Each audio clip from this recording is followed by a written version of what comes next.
Allah katakan orang-orang munafik malas salat. Begitu hati Anda malas salat, berarti hati Anda sedang tercemari racun munafik.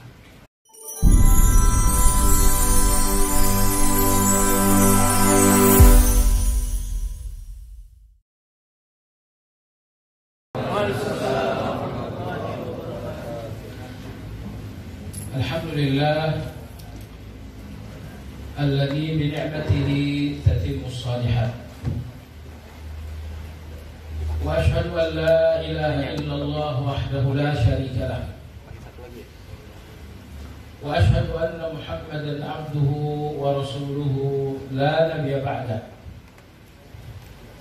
Allahumma shalli wa sallim ala Muhammadin wa ala alihi wa ashabihi wa man ittaba'ahum bi ihsan ila yaumiddin. Ya ayyuhalladzina amanu taqullaha haqqa tuqatih wa la tamutunna illa wa antum muslimun. Saudaraku sekalian, semoga Allah Subhanahu wa taala selalu mencurahkan rahmat dan keberkahan untuk kita semua, terkhusus kepada guru kita Ustaz Nurdin hafizahullah taala. Semoga ilmu beliau bermanfaat untuk kita semua, sehingga dengan ilmu itu pun kita bermanfaat untuk orang yang lebih banyak. Ulama-ulama kita menyebutkan di antara ibadah yang tidak mungkin dilakukan oleh manusia secara sempurna adalah syukur. Allah perintahkan syukur, tapi apakah ada orang yang betul-betul 100% bersyukur? Jawabannya tidak. Yang pertama, nikmat Allah itu tidak terhitung. Kalau nikmat tidak terhitung, bagaimana mensyukuri yang tidak terhitung? Misalkan nikmat Allah sebanyak 100 kali kita bersyukur. Tetapi nikmat itu tidak pernah bisa terhitung, maka nggak mungkin kita bisa bersyukur. Yang kedua, apabila kita mensyukuri satu nikmat ini akan bertambah. Kita bersyukur lagi, bertambah lagi. Bagaimana kita bersyukur? Dan yang ketiga, ketika kita bersyukur atas satu nikmat, bukankah syukur kita itu pun nikmat yang membutuhkan syukur juga? Sehingga ulama kita mengatakan tidak ada orang yang bisa bersyukur. Yang bisa dilakukan manusia hanya berjuang untuk bersyukur.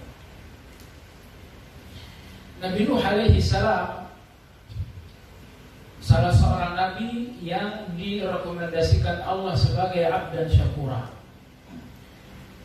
Anda lihat di awal surat Al-Isra, Allah berfirman, "Dzurriyyatan man hamalna ma'a Nuhin innahu kana 'abdan syakura." Kenapa Allah menyebutkan beliau abdan syakura? Jawabannya karena apabila beliau selesai makan, beliau ucapkan alhamdulillah. Apabila beliau selesai minum, beliau ucapkan alhamdulillah.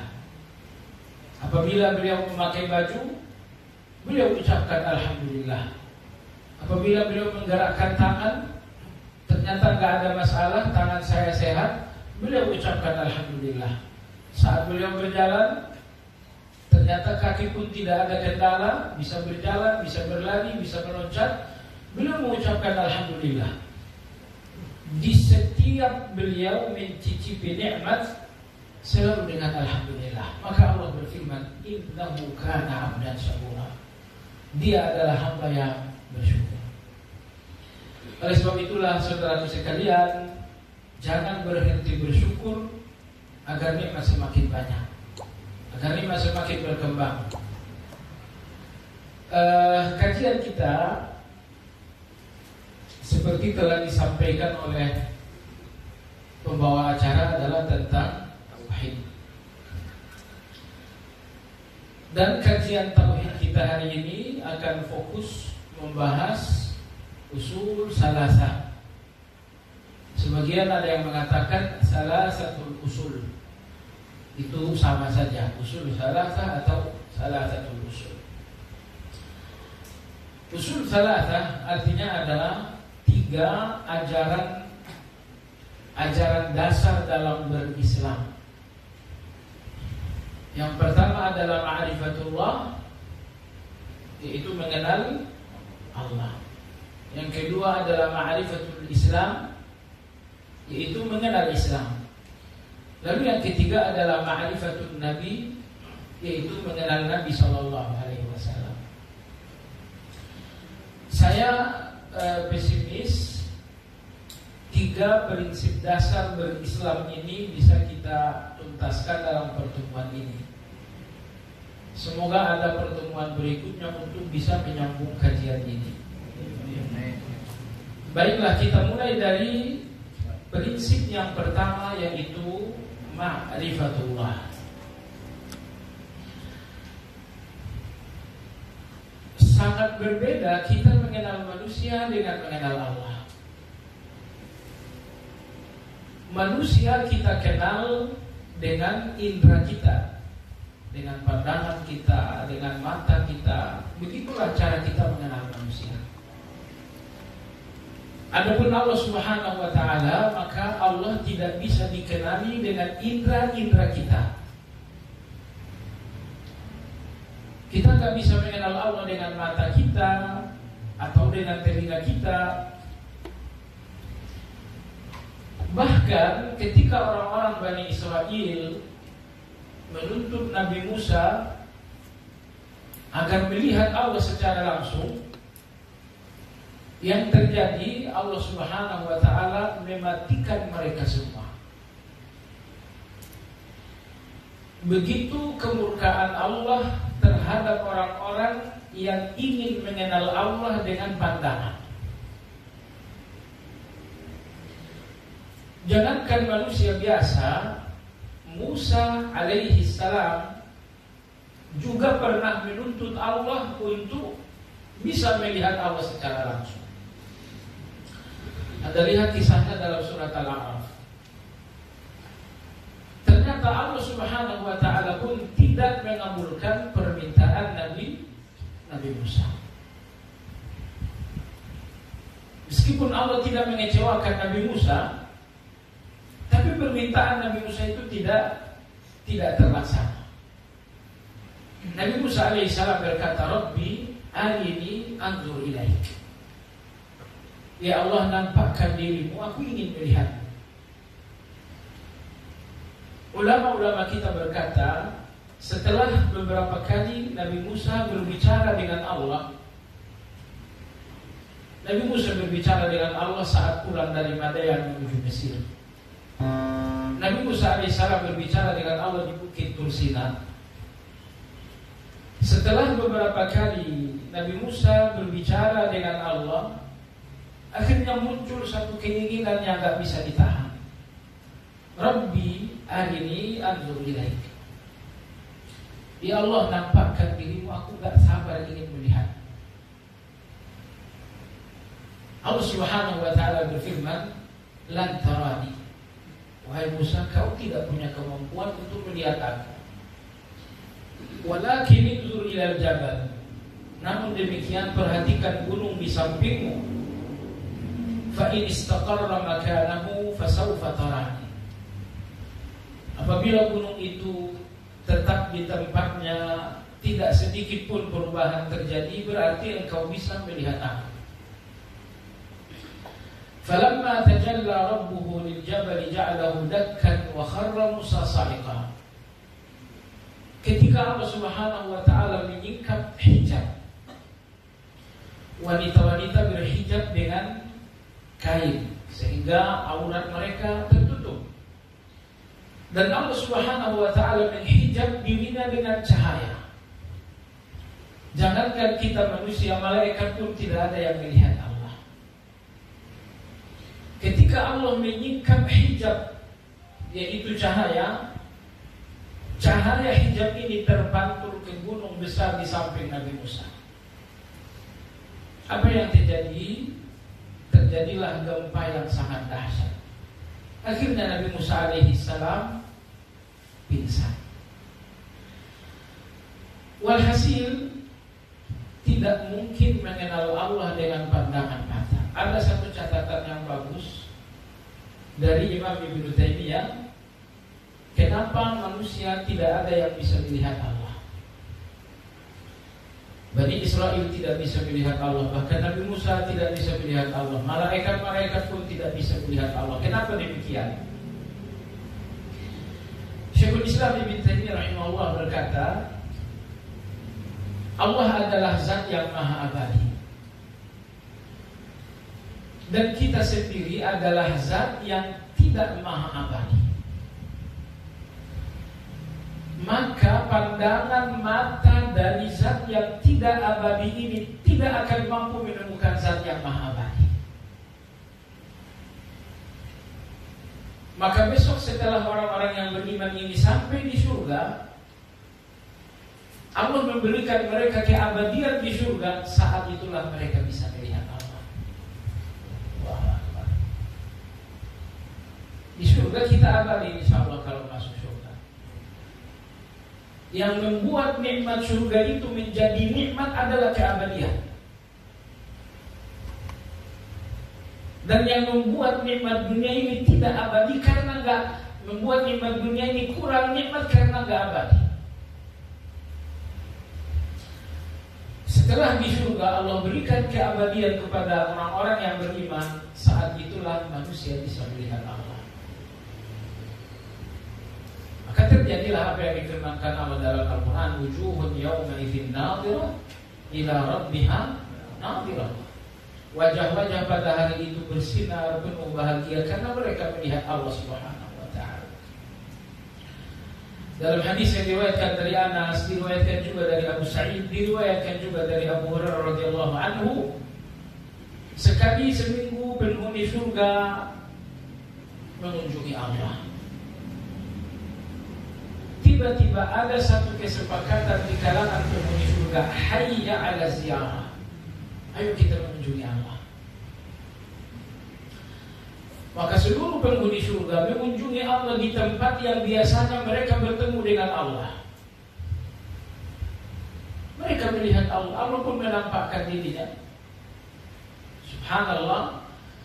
Setelah mereka bertemu dengan Allah, penghuni surga kembali ke rumah, ke istana, bertemu dengan istri dan bidadari-bidadari. Ternyata istri dan bidadari-bidadari mengatakan, kau tidak seindah yang tadi. Keindahanmu yang sekarang jauh luar biasa daripada keindahan yang tadi. Tadi kamu ganteng, kamu cakep, kamu luar biasa. Tapi sekarang kamu jauh lebih indah. Allahu Akbar. Jadi gak ada yang membosankan di surga. Sekali seminggu orang-orang beriman melihat Allah, dan setiap kali mereka melihat Allah maka mereka menjadi tambah indah. Sehingga begitu mereka kembali ke tengah bidadari, ke tengah istri mereka, mereka mengatakan, kamu indah sekali, tidak seperti tadi. Allah Subhanahu wa ta'ala Al-Jamil Maha Indah. Maka melihat yang maha indah mengakibatkan Anda, wajah Anda, tubuh Anda menjadi bertambah indah. Karena mungkin ada yang berpikir, di surga saya melihat orang ini begini-begini aja, seabadi-abadinya melihat wajah. Enggak. Cuma sekalian, setiap kali orang beriman bertemu dengan Allah, mereka langsung berubah menjadi tambah indah. Jumat besok bertemu lagi dengan Allah, mereka bertambah indah lagi. Setiap minggu keindahan mereka selalu bertambah saat mereka bertemu dengan Allah Subhanahu wa ta'ala. Jadi walhasil, maka coba antum bayangkan betapa nikmatnya mengenal Allah di dunia ini, padahal kita mengenalnya hanya dengan ilmu. Lantas bisa Anda bayangkan betapa nikmatnya mengenal Allah di surga saat kita mengenal Allah dengan mata kita. La haula wala quwwata illa billah. Jadi kesimpulan di dunia ini tidak ada yang mengenal Allah dengan mata. Ma'rifatullah berdasarkan mata, berdasarkan pendengaran tidak terjadi di dunia. Lantas bagaimana manusia mengenal Allah di dunia? Jawabannya dengan ilmu yang sepenuhnya datang dari wahyu. Justru jamaah sekalian, disinilah terdapat keistimewaan yang luar biasa. Bahwa kita mengenal Allah dengan ilmu yang tidak mungkin salah, karena ilmu itu digali dari Al-Quran dan Sunnah. Sekiranya Anda mengenal Allah dengan mata, mungkin Anda akan salah sesuai dengan pandangan mata yang juga terbatas. Kita sering bertemu dengan kawan kita, kamu Muhammad, bukan, saya sepupunya, nama saya Ahmad. Kita tertipu dengan pandangan kita. Maka pandangan manusia potensial untuk salah. Tetapi ilmu yang bersumber dari Al-Quran dan Sunnah tidak mungkin salah. Oleh sebab itulah Allah tidak mungkin dikenal dengan sesuatu yang mungkin salah, yaitu pandangan. Tetapi Allah di dunia ini dikenal dengan sesuatu yang tidak mungkin salah, yaitu Al-Quran yang bersumber dari Al-Quran dan hadis. Lagi pula, kalaulah kita ingin Allah dikenal di dunia dengan pandangan mata, bagaimana dengan orang tua yang pandangan matanya sudah lemah? Bagaimana dengan mereka orang-orang buta yang memang gak bisa melihat? Tetapi agar keadilan tegak untuk semuanya, agar ma'rifatullah ini menjadi bagian semua manusia, yang buta dan yang melihat, yang tua dan yang muda, semuanya memiliki peluang yang sama untuk mengenal Allah. Maka pintu ma'rifat itu cuma satu, yaitu ilmu. Mengenal Allah Subhanahu wa ta'ala.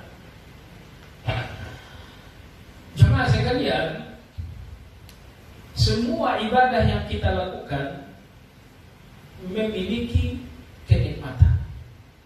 Salat ada nikmatnya, puasa ada nikmatnya, zikir ada nikmatnya. Tapi percayalah, kenikmatan ibadah-ibadah ini tidak terletak pada ibadahnya, tapi terletak pada Allah yang diibadahi. Kenikmatan salat bukan karena salatnya, tapi karena salat ini untuk Allah. 100% orang-orang munafik tidak pernah menikmati salat karena salat mereka adalah riya. Alladzina hum yura'un.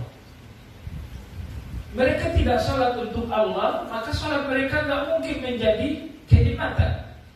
Itu sebabnya orang-orang munafik Allah katakan kusala. Mereka adalah orang-orang malas. Wa idza qamu ila sholati qamu kusala. Apabila mereka berdiri melakukan salat, mereka berdiri melakukannya dengan rasa malas. Nah, ayat ini ambillah satu pelajaran. Allah katakan orang-orang munafik malas salat. Begitu hati Anda malas salat, berarti hati Anda sedang tercemari racun munafik. Karena yang malas salat cuma orang munafik. Tugas Anda apa? Tugas Anda adalah mujahadah. Tugas Anda adalah melakukan perlawanan. Perlawanan itu awalnya pahit, tapi ketika Anda melawan yang kedua, yang ketiga, yang keempat, akhirnya Anda akan mencicipi manis. Jadi kesimpulan, kenikmatan semua ibadah tidak terletak pada ibadahnya, tapi terletak kepada yang diibadahi, yaitu Allah Azza wa Jalla.